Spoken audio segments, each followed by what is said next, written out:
Has anything happened recently that's sort of opened your eyes to just how we're misunderstanding each other these days? A few weeks ago, I was on Morning Joe and I talked about the right-wing media ecosystem that takes men from, a sense of lostness or adriftness and like radicalizes them slowly through this funnel all the way to being, in a kind of fascistic place. And I said, we need our own media ecosystem that, teaches men to be feminists. And ever since then, I've gotten it probably provoked more hate. Like I was on every right wing show, Breitbart, and Megyn Kelly did a segment about me, whatever. But what's really interesting, so all of that is fine. If you have a principal disagreement with me about that, fine. What is super interesting is I think I was by a lot of lay people on the right misunderstood. So it's one thing like Megyn Kelly understood and disagreed, right? Um, But a lot of people on the right heard me say we should have more men be feminists. And what they heard, not because I didn't say it clearly, but just the way I think actually what the level of public understanding, they heard I should say men should be feminized. Okay. Yeah. Yeah.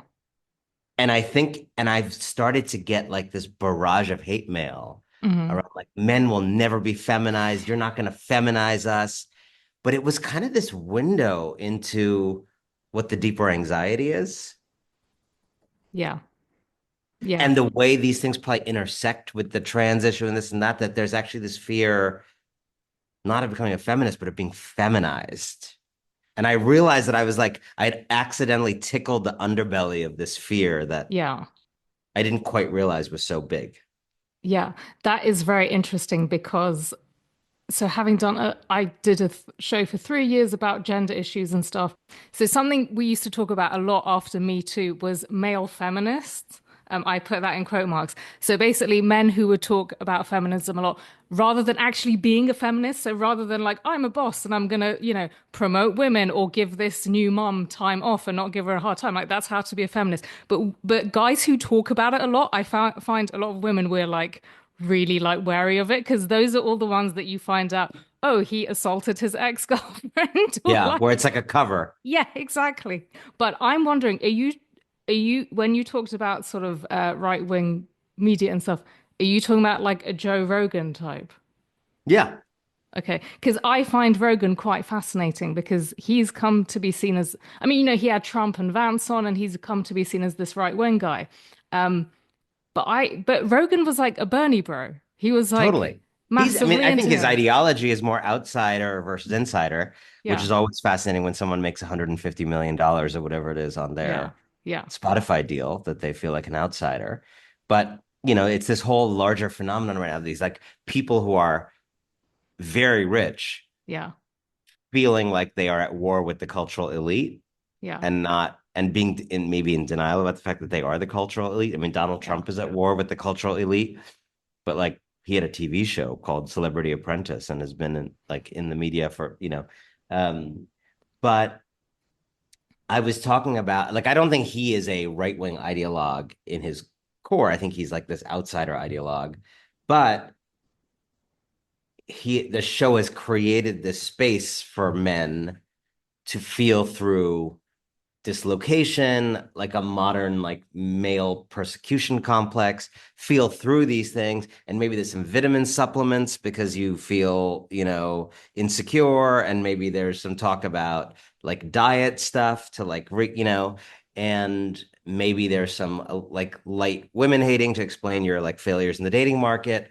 And then at the end of that funnel, there's like, here's a candidate you should vote for. Yeah. But the right walks with people. That's my Yeah, larger interest. It walks with people. yeah, The right is a hand-holding movement. And the left is not. The left weirdly is kind of feels like it just feels like a cold movement. It feels yeah, like it just feels cold. yeah. Because you need to have arrived fully formed, having done the work. Fully Yeah, formed. yeah, yeah, yeah. It's like those courses in college where there was like 18 prerequisites Yes. Yeah. to take that course. Yeah. And you still can't make a mistake because then you'll get Yes. kicked off the course. Yeah. So I'm wondering when the like Megyn Kelly and these other people who thought you said men should be feminized, Yeah. like Well, Megyn Kelly didn't think I said that. what does she I think think? she thought I said feminine. I mean, the She got it. serious people took my idea at face value. I was Okay. saying more men should be feminists. They responded to that. The people who heard feminized Uh-huh. or who basically, I don't think they heard wrong. I think what I realized through this experience is that a lot of regular men out there don't actually recognize the difference between feminists and feminized. Okay. That was the insight to me. They heard the word feminists. It wasn't an auditory problem. And in their mind, I was saying they need to be feminized. Like I think they were hearing me try to talk about they should men should have a more men should have a different way of looking at the world. And I think what they heard is I want to like cut off body parts of theirs. And Mm, that was really interesting to me, the conflation in their mind. I'm going to read you just one of these. I'm going to read you a couple. The subject of line of this one is Anand and communism. that's a quick Yeah. leap. Yeah. Yeah. Hey, Anand. Nice opening. I just want to say you sound like a complete and utter bitch on MSNBC talking about Joe Rogan radicalizing people. You're a fucking imbecile. Feminized men? How about you go fuck yourself until you die? You sound like a beta piece of shit and a complete faggot. No one is ever going to feminize men, you faggot. Fuck you. So that was one. Another one. A guy named David Greenberg. Your thoughts? Hold on. That was his follow up. Um, I'm curious, what part of a landslide election don't you understand that Americans rejected the feminization of men? America first, borders, whatever. And then I actually followed up with him and I was like, I'd like to hear more. I'd like to interview you. And he's like, well, I'd like to keep it over email, please. Um, he said, your thoughts didn't upset me at all. I'm just surprised you continue to hold on to your views that America is interested in the feminization of men after such an obvious rejection by voters. Now, another one. Where's this other one? Anyway, sorry, I can't find it now, but you get the idea. And so that was just so interesting to me Yeah. because it really, I can just, if you find the clip, like it was not a hearing issue. Mm-hmm. It's that deeper thing of what, in communication, like what you say and what people hear, right? Yeah. In any relationship, like you say something and what people were hearing when I said we need more men to be feminists is I think they were like hearing castration, if we're being Yeah. really liberal about it. Yeah. I think they were hearing that I'm like stuffing hormones, I'm stuffing estrogen down their throat. Like, and I was just so interested in the relatively benign and banal thing I was saying Yeah. and the visceral physical thing people were hearing. Yeah. And I'm not just saying that to insult that view. I'm saying it was an awakening to me of like what is out there Yeah. in a lot of people's heads right now. Did so you said they were assuming you meant, we need to castrate men and stuff. Did they give more descriptions of like a feminized man? Like what do they think this means? Did they say more on They that? did not. They did not. I wrote back to some of them asking for follow-up interviews, and no one was willing Yeah. to get on the phone. Also, the first one you read sounded like a lot of projection. Sorry. Sounded like a little bit of projection. Yeah. It might just be that that guy needs to like go on his first date in 6 years. Yeah, maybe. That could be Also, great. I've is this irrelevant? I don't know. I find Jordan Peterson, I find it quite amusing that he's like the figurehead of all this because he's so not masculine in a lot of Yeah. ways.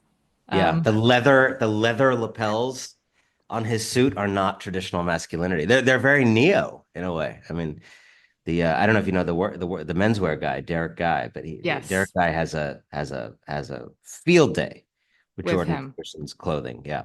He does. Uh, but all these guys, again, like I have my issues with the substance of what those guys say, but I think what they're doing is interesting, which is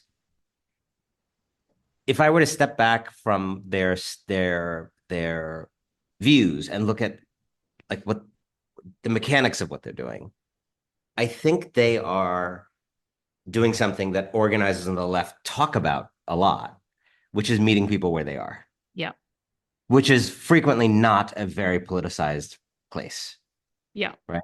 So meeting people where they are, I mean, it sounds we're all in favor of that in theory, but it's a kind of specific thing, which is like no preconditions, as you said. It's not like talking to North Korea, where like North Korea has to do three things before you can like pick up the phone.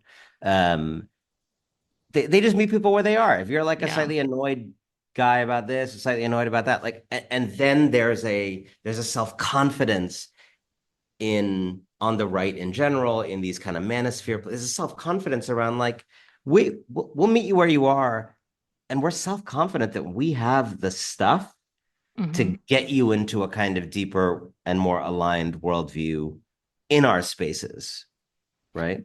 Do you think it's also a case of with the right, they're not trying to educate people, like they're reinforcing what these guys think already, right? Which is because it's harder to be like, oh, you know, But Joe, but but you need to yes and think no. I differently. mean, yes, they're not trying to certainly challenge those toxic views, but they are trying to educate in the other way. Like they're trying to take them from my basic theory of politics is that people are not that political. Yeah. Most people, Yeah. you and I excluded, maybe. And that what happens to most people is that like most people don't have like a Socrates, Aristotle, Plato like idea of the ideal society and blah blah blah. I think most people are like pinballs in a pinball machine living hard lives, bouncing among pressures, incentives, jobs, children, difficulties, the price of eggs, etc. And therefore have experiences of the world where politics in some ways is bearing down on them, or something is bearing down on them that politics could fix, but they don't quite necessarily make that connection directly. All they have at the beginning of the arc is the unpayable medical bill. Now that is a result of politics, actually, but they may not feel it to be in the moment. They may Yeah. or they may not. Or they keep being sexually harassed at work. Now that's certainly something that is shaped by politics, but they may not think of it in those terms. Or they are a man who can't get a date, right? Or they are someone who can't afford groceries and feel like their freedom is being kind of sliced by 5 to 10% every year because they can't provide for their family and like do the thing that they were raised to do in the world, which is provide for a family. None of these experiences on their own are like profoundly radicalizing. It My vision of politics is then you need to help those people make meaning of that stimulus and weave that thing into a story, right? And so being sexually harassed at the office, going from that to we live in a patriarchy in which all these laws and norms and systems are designed to give men impunity and make women vulnerable. Like you need to be educated into that story to see what happens in your office Yeah. in that light, to realize you're not alone. That's the arc of consciousness raising and political awareness. And it doesn't happen on its own. And I basically think the left has gotten like really, really bad at this. And the right has actually gotten really, really good at this. And it's to me the crisis behind the crisis. So I was thinking of a few things when you were talking. One is that there's a lot of terminology that the left uses, which I think in itself is quite alienating. Yeah. But the other thing, so I feel like from a lot of the work I've done, especially, so much goes back to this whole, traditional notions of being a man as a provider and, protector and stuff, and how a lot of men can't do that these days because of various changes.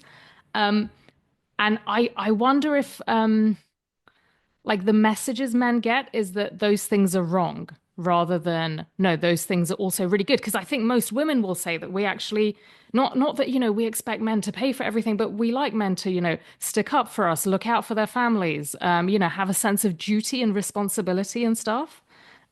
So I kind of wonder if with the things people on the left say, which is true in terms of being more self-aware of like what's going on around you and stuff, we also maybe need to like emphasize that those traditional sort of qualities.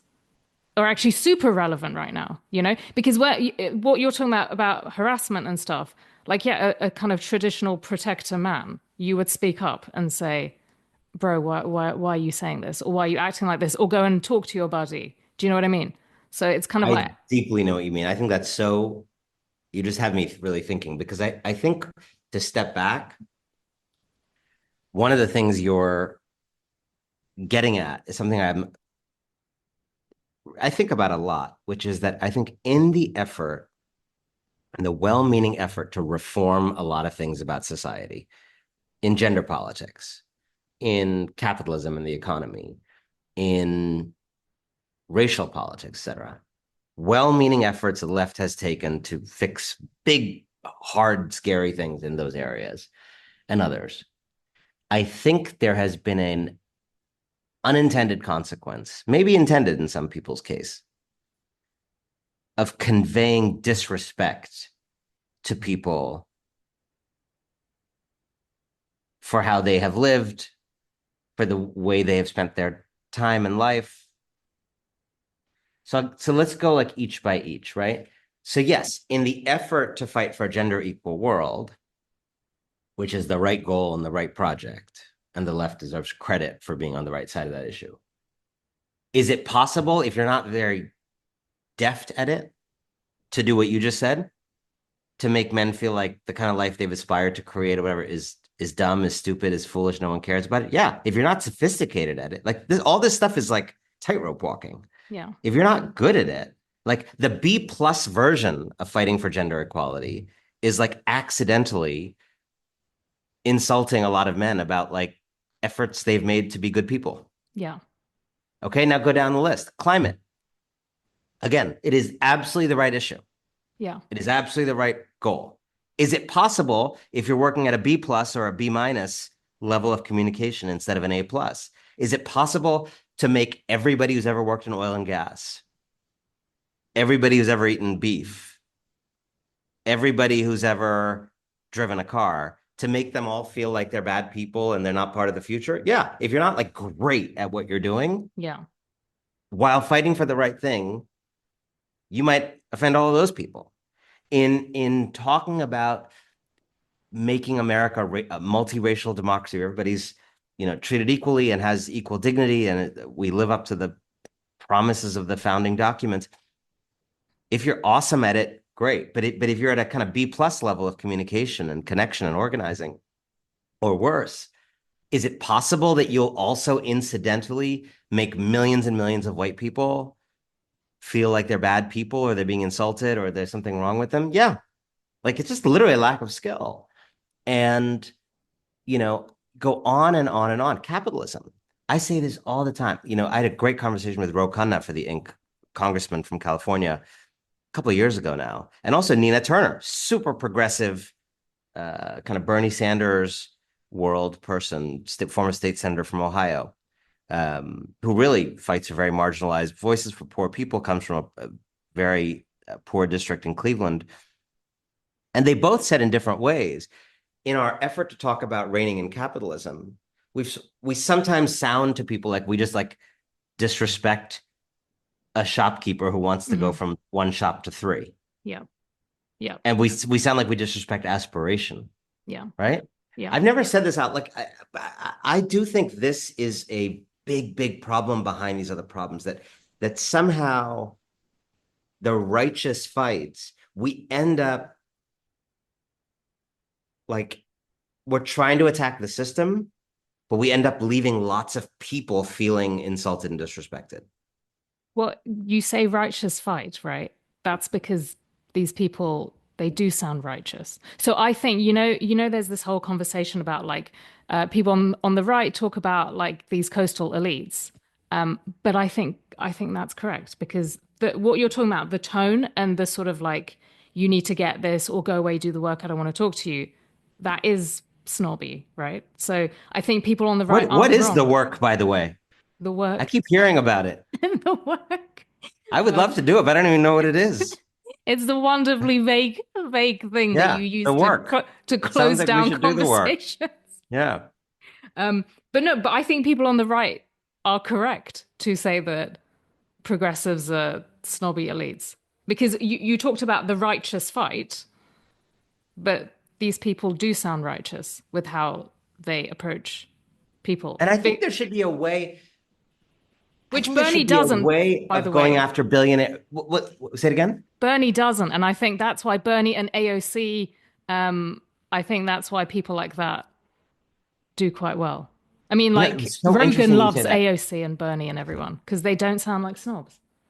Bernie, the other day, just in the New York Times interview show, which Yeah, I heard it. Yeah. imaginatively they named it The Interview. Yeah. Um, Bernie was talking about Elon Musk. And he Yep. really surprised me. Maybe there's just like a politician, even though he's Bernie, he's still a politician. But he was like, he said something I would never say about Elon Musk. He was like, he's built great enterprises. Hmm. He's built big companies. He's like solved these problems. Like he should feel very proud about, we should respect companies he's made and the fortunes he's made, whatever. But he blah blah blah. And Yeah. then came the but. Yep. But it was interesting. Like I was so surprised to hear Yeah. any kind of acknowledgement, even from Bernie.